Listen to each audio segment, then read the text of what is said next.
Hi, it's me, Larry, and I'm not going to be long. I promise. I just have to get this off my chest. And then let's face it, it's 8:25. I should already be in bed because I do morning radio. I wake up really early, but I've been watching coverage of the events in Israel on television. I know, I shouldn't. What do I always tell you? Stop watching cable news. It's not good for you. But I keep seeing this thing and it's driving me nuts. And if it's driving me nuts, I'm thinking it's driving you nuts too. So I don't understand why the people who get paid to be on television and read teleprompters and conduct interviews, who I'm told are a lot smarter than the rest of us, who are actually anointed so that they can actually moderate debates amongst presidential candidates. Because, the person who I always want speaking on my behalf to get information from the candidates who I might consider to be president is somebody who's paid to read a teleprompter and went to journalism school. Yeah, they represent me. I know they represent you. Anyway, I'm watching these guys on TV and I keep noticing the same thing over and over again. Of course, the producers book somebody to give the Hamas perspective or the plight of the Palestinians who, just happen to be caught in the crossfire because they're innocent bystanders here, of course, right? And after all, there's a lot of outrage over there. It's been decades of occupation. See, and that's when I lose it. You see, whenever this apologist comes on here, whether they're a member of Congress for the Democrats, of course, or a professor at a college who votes Democrat, of course, or any other politically affiliated person who has been anointed to speak on behalf of the Hamas terrorists and the Palestinian people and what have you, the Gazans is now the phrase that they're using. They're all Democrats, aren't they? Anyway, every single time they try to put forth an explanation, they always use that word. They say occupation. But listen, I'm not, anti-Semitic. I'm not anti-Jewish or anything. I just want to end the occupation. That's what they say, right? You hear it all the time, don't you? And the journalist, the teleprompter reader, the person behind the plexiglass desk just nods along and then moves on to the next guest to get their perspective because, fair and balanced, right? And it's funny because if I were that person, if I were the person conducting the interview, I would say, wait a second, wait. You just you just rationalized all this violence and all this murder and all this bloodshed and the rapes and the kidnappings and the beheadings. You just excused all of it because this is the natural result of occupation. Was that the word you used? Occupation? Stop there. I'm going to let you finish. Don't worry. But before you finish, can you explain to our viewers what exactly you mean by occupation? Because as you know, for nearly 2 decades now, there has been no occupation of Gaza.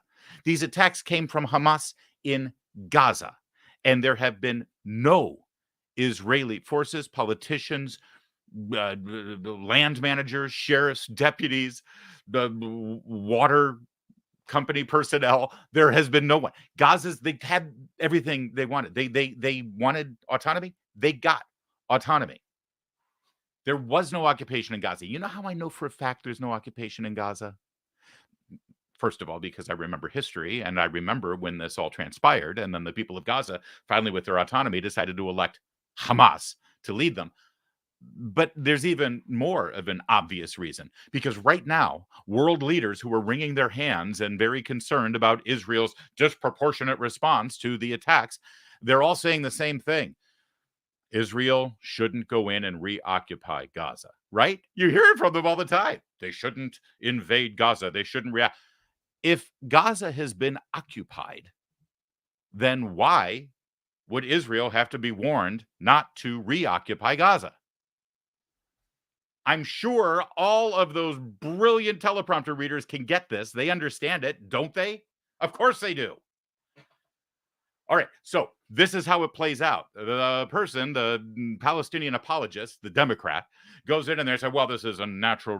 Of course, I disavow all of the bloodshed and all the murder and all the mayhem and all the rapes and all the kidnapping, even though I'm calling for a ceasefire right now and I'm calling for Israel not to do anything in retaliation while those hostages are still being held. Of course, I disavow it. I don't condone any of that. But we have to understand the plight of the Gazans due to the occupation.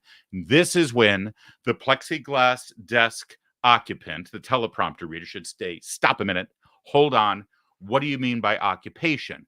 Pull on this thread a little bit. Explain yourself, because there is no occupation. And that's when the truth will come out.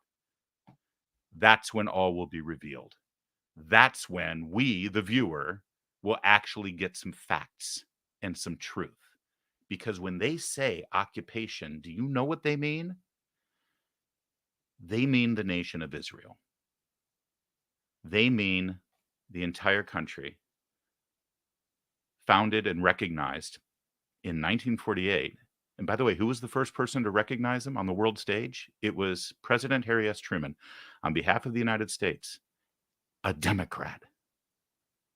Boy, this isn't your father's Democrat Party, is it? They mean Israel. When they say occupation, they can't mean Gaza, because Gaza hasn't been occupied. They mean Israel.